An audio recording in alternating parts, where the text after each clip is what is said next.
In a cozy little farmhouse at the edge of a sunny valley lived an old woman who loved to bake and an old man who loved to eat.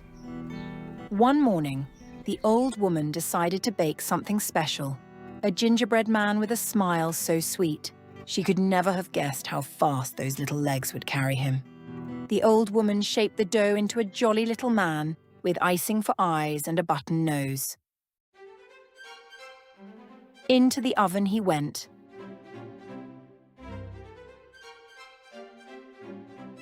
And the old woman sat by the fire, dreaming of a tasty treat. But the gingerbread man was not an ordinary cookie. As the heat swirled around him, something magical happened. He blinked. He pushed open the oven door. It swung wide with a soft creak and jumped onto the kitchen floor, landing on his feet like a tiny acrobat. He ran past the sleeping old woman, past the snoring old man, and jumped out of the window. The old woman woke with a start. "The gingerbread man!" she cried. "He's running away!" The old woman and the old man chased after him, but the gingerbread man was already halfway down the garden path. He ran past the cow in the meadow. The cow looked up and mooed. "You look delicious. Stop." But the gingerbread man just laughed. He ran past the horse in the paddock. The horse neighed and stamped. "Stop, little cookie." But the gingerbread man only ran faster. Soon he came to a barn where a pig was wallowing in the mud. The pig snorted. "Oink! Stop, please." But the gingerbread man just winked and ran on. The gingerbread man ran through the wheat field, over a stone wall, and into the deep, quiet woods. The old woman and old man gave up at the edge of the woods, panting and leaning on each other.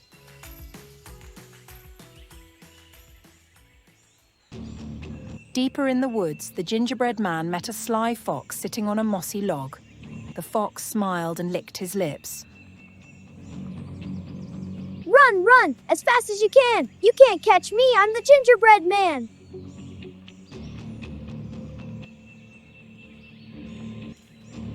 The fox stood up and stretched. "I can see you are heading toward the river. That water will turn you into a soggy, sad mess."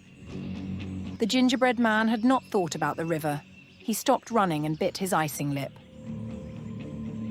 The fox hopped off the log and padded over. "I can carry you across on my tail," he said.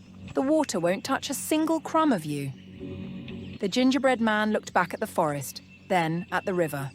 "All right," he said, "but no funny business."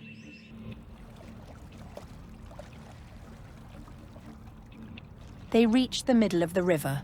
The water was deeper now, and the fox's tail began to dip.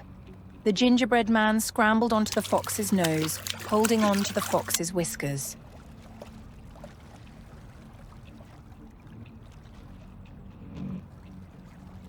The fox smiled, showing his teeth.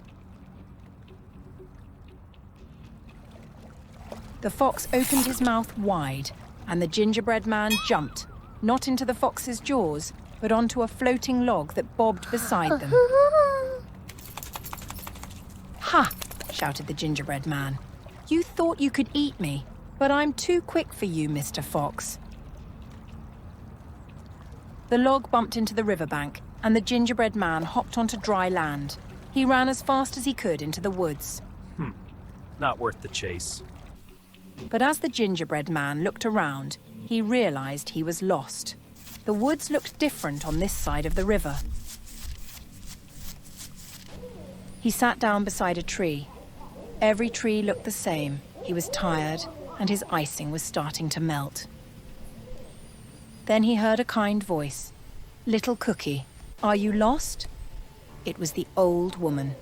She and the old man had circled around the river. The gingerbread man hung his head. "I'm sorry," he said. "I was so proud of being fast that I forgot about being kind." They hurried back through the woods, the lantern lighting the way, the gingerbread man grasping the old woman's hand. Back in the kitchen, the old woman gave him a little bowl of icing to refresh his buttons, and the old man made him a tiny scarf from a scrap of cloth. "From now on," said the gingerbread man, "I'll run only for fun, and I'll always come home before I get soggy." And everyone laughed.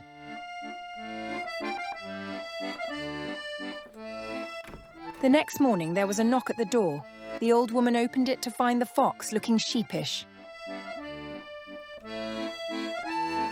The gingerbread man stood next to the old woman, looked at Mr. Fox and said, "You tried to eat me." The old woman said to the fox, "What do you propose?" The fox sat up and said, "I can guard the farm. No more chasing cookies."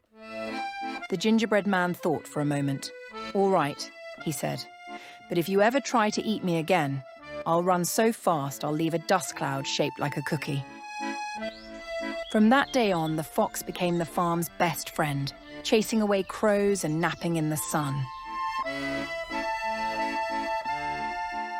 The gingerbread man never ran away again, but every afternoon he would race the farm animals just for fun. The old woman baked a new gingerbread friend for him, a gingerbread girl with a bow on her head. They became best friends. I'll test the bridge! The fox taught them how to cross the river safely, using a little bridge he built from wood. And every night, the gingerbread man would sit on the windowsill and watch the stars, grateful for his home. And that is the story of the gingerbread man, who learned that being fast is fun, but being loved is faster.